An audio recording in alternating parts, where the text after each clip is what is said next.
G'day fellas, and welcome to a casted game. Spawning in on the south side of the map, playing in the color blue as the Delhi Sultan. Representing Izzy Esports, it's MarineLord. And in the north of the map, playing on the Mongols in the color red, representing Team GP, it's Leenock. Ladies and gentlemen, welcome to game number 3 in this series between these two qualified players for the road to Red, or rather the road to Red Bull Wololol. It is instead the Red Bull Wololol Legacy. These two guys have already made it. They're going to be going through, I was going to say through to Korea, through to Germany later this month. And they're going to be testing their skills, fighting it out for $300,000. But before they do, I said, well, hey, would you guys mind fighting it out for $1,000? And very kindly, they said yes. So here they are, fighting for our enjoyment. And look at this, we got Leenock doing a cheeky little Gur strategy up towards the north. He should find a sheep. There's the sheep. Gur captures the sheep, and he should be able to continue on his way. Beautiful little strategy right there. So Gur now... I love this trick. It's so cute, isn't it? Look at the little Gur go. Oh, geez. All right, so we got an interesting matchup here. Mongols versus Delhi. A matchup that we do actually see quite often. On open maps in particular, these two civilizations are quite popular. And obviously with maps with 3 sacred sites, especially the Delhi is going to be popular. And once again, look at this. Leenock again finding another sheep up towards the north. Yoink. He picks the sheep up and unpacks the Gur and continues on his way. Look at that. He's got 2 scouts. He didn't even have to pay for it. And he's doing some pretty decent work. Look at this scout. I mean, do not disregard this scouting information. He finds the deer. He finds the berries. He's finding a lot of good stuff. And that frees up the Khan, enables it to be out on the map. Potentially look to be aggressive. You know, draw in some wolves or something. Who never knows? Who knows? Anyway, MarineLord now with 4 villagers out on the gold. It's been a while since I've played with the Delhi in their openings. Nice little amount of sheep in here as well. 12. That's actually half the amount of sheep that is, I guess it's industry standard on these maps. But that is half the amount of sheep on this map. So nice little pick up there from MarineLord, finding a lot of the sheep over around on his path. So definitely been doing his homework. But yeah, I'm not actually familiar with what the build orders are for the Delhi. So I don't know if 8 and 4 is standard.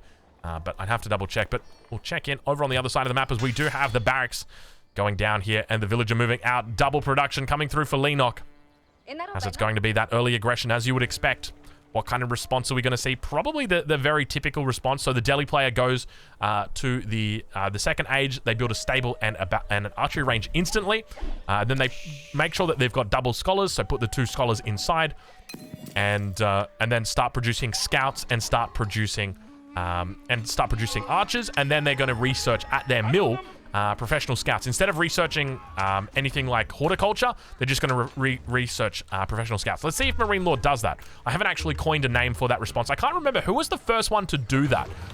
Oh, I don't think he got the bounty on that either. We're on Leenock's perspective. He didn't get the bounty there.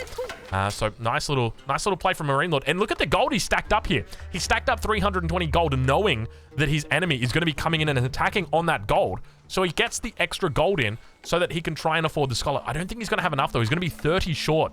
We can see, he's going to be 30 short. So might need to send 3 villagers out here just to try and pick up the gold, or may even have to send some villagers back over towards this position to potentially just get that second scholar out. Because ideally, you really want it, 1 for the archery range and 1 for the stable. But I guess you don't always need the second one.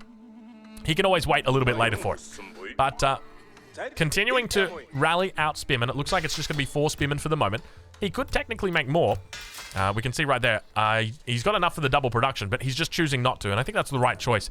He's achieved everything he wanted to on the front side. Puts the single Spearman in the outpost, going to be able to defend it. Now, MarineLord could just look to break it with villagers. That's always going to be an option that's open to him. And now, villager on the backside here, just chilling out for the moment as he's waiting for more wood to come through so he can drop in that next outpost. Whether he looks to go for it here, I think this is probably going to be the spot. You want to ideally daisy chain these in so that they're able to protect each other, but it's going to be a little bit further away than what you'd like, but at the same time, it's not a bad spot. Right outside of the enemy vision as well. Beautiful position here from Leenock. He knows exactly where you want to go. So typically, if you were to cut this in half like an orange, and then you just want to go behind that half. I mean, where are you cutting it in half? I don't know. Maybe you cut it in half here and then drop the outpost there, and oh, there's the town center. No, you cut it away from like the orientation of the TC. You can see it's kind of at an angle there. So perfect pixel placement right there. Deerstone's coming up behind this, though, for Leenock. Great little spot here. Gets the entirety of the base. We'll ride back on board now with MarineLord as he looks to defend with the opening. He's actually going to be going with a barracks, so not going to be going with that defense I was talking about a bit earlier. You know, I jokingly called, I think it was the Scandinavian defense, which is it's a well-known defense in chess, one of the oldest defenses. But we've got the Greek defense that was pioneered by the Mister. And that's where you go scouts from the School of Cavalry when you're playing the French and then get archers. I guess it's somewhat similar, a little bit different. And we do see professional scouts is NQ. So it is going to be something in the same vein. And you can see professional scouts is going to be the first thing. So he's going to be going with that Delhi defense. Outpost does come through. Manages to come up, and he had no idea that this was coming up. So this is going to be, I mean, this is cause for concern for MarineLord. If I'm MarineLord, this is ballsy to be dropping down the blacksmith. Very, very ballsy. Normally, you'd expect to see, at the very least, an archery range so that the archers can stop this. But I'm suspecting he might just be going into siege engineering here at the immediate beginning. Let's watch and see what he does. No, he's going into +1 ranged armor. So I'm curious, what did the spearman do? Because he's dropped down the barracks. He's got the scholar inside it, and he's making spearmen. But what did they do though? What's the part of the plan for the spearmen? That's the part I don't understand. And he didn't go for Tower of Victory either. He went for the Dome of the Faith. All right. Well, up towards the north of the map, Leenock is now aged up, and we see an archery range coming down for him. He's scouted out the enemy base completely. He knows that it's going to be the same composition that he's going to be going for. Obviously wanting to avoid going for a stable just because his enemy's already got out the spearmen. Makes sense, right? You don't want to go a unit that you know that your enemy's already got the counter for. All right. Well, the Khan continues moving over towards the west side of the map. Next outpost coming up, and Leenock looking a little bit like Beastie the way that he's got these outposts coming up. Leenock loves the Mongols. If I'm pretty sure in this series, he's actually double drafted the Mongols, which means they could come out again later in this series. So the way that the drafting works is there's actually 2 for every single civilization pick. And so it's your job to choose if you want both or if you want one and when you draft them. So do you first pick and, you know, pick up a Mongols and then your enemy maybe steals one away, or do you leave it a little bit longer and hope that you can get both of them? Leenock's actually picked up both of them here in the outpost. The attack is going to be stopped here. The village are going to be returning back to base, and now that double production of the archer is going to be marching out here. So the question is, what direction does he look to go for?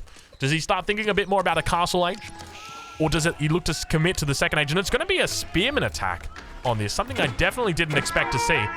More archers moving around, and we hear all the units under attack. Also going to have the scholar out here, but look at the archers ready by Leenock to begin defending this position.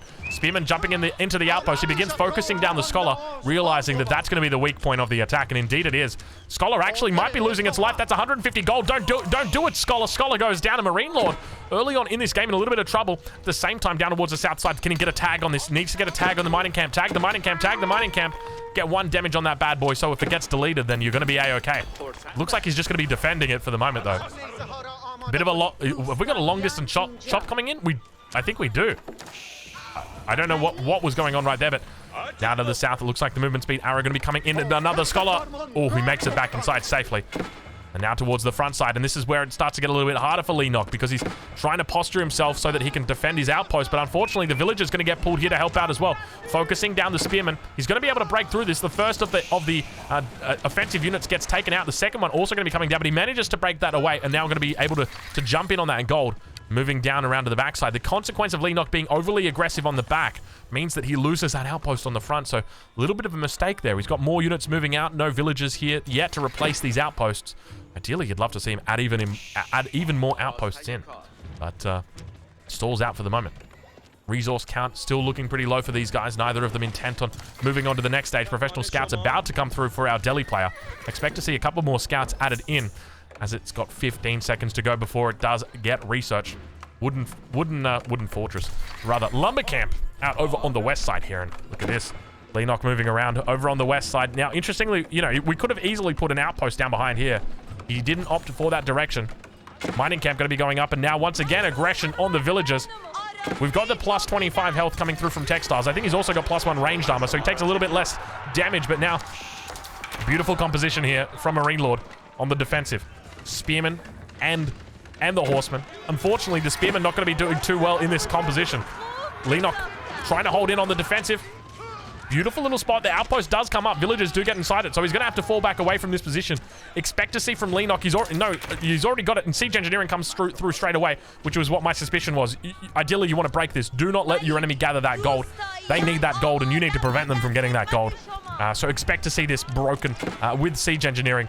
He can try for melee units, but when you consider the defensive units that are also going to be helping it out, he's going to commit to it. Good luck. MarineLord might be able to pull units here, but he's just committing to the second outpost. And so it's going to be an outpost for outpost trade here. Outpost goes down. Now able to move back over. But I guess at the end of the day, Leenock's composition here is probably superior. You know what? Definitely superior here to MarineLorD's. Beautiful skewers coming in on the front line. Outpost still stands strong. Slowly ticking away at the spearman, but it's going to be set on fire. Villagers still inside. Got to jump out. Got to jump out. Good game gets called. MarineLord going to be tapping out early on in this game. Leenock with a victory and claps back against MarineLord. Beautiful game there from Leenock. Absolutely clinical stuff. And unfortunately for the Frenchman, MarineLord, just the defense wasn't solid enough. And you got to start asking those questions. Why the barracks? What was the barracks achieving? Sure, you used a lot of units to try and siege that down, but you knew that there was going to be archers along the way. Why didn't we see that classic Delhi defense that we always typically see? I guess these are questions that are probably best left unanswered for the moment, and we move on to the next game. MarineLord only killing 4 units that game. A very tough game for him. If you're watching this on YouTube, it's been another short one, but there'll be another game coming up right after this. Leenock's first game where he actually won. Congratulations to Leenock, and we move on to game number 4 in this third place match.